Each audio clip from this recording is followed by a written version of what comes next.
travail global, le thérapeute positionne son pouce sur P1 et P2 et applique une résistance dans le plan de flexion du pouce. Pour un travail du court fléchisseur uniquement, le thérapeute applique une résistance sur P1 en gardant P2 en extension. Pour un travail du long fléchisseur uniquement, le thérapeute applique une résistance sur P2 en demandant une flexion de P2 sur P1.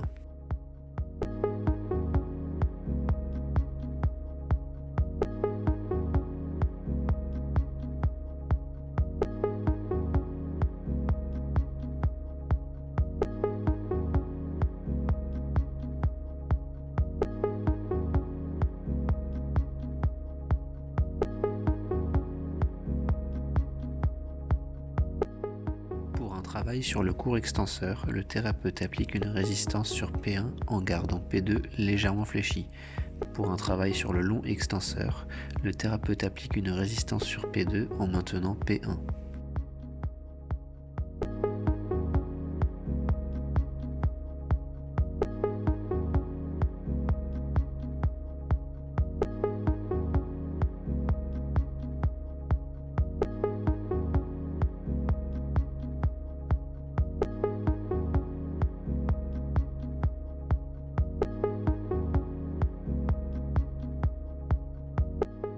Pour un travail global du long abducteur du pouce, le thérapeute applique une résistance sur la partie distale de M1 en demandant au patient de réaliser une adduction.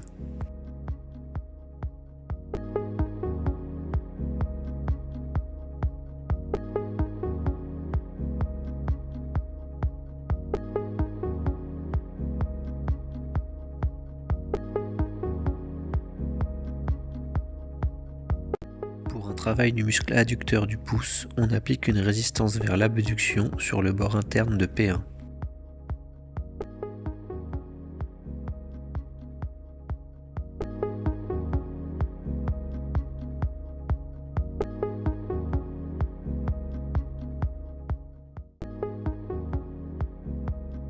Pour un travail du muscle opposant du pouce, le thérapeute applique une résistance sur la tête du premier métacarpien et maintient la main au niveau du cinquième doigt.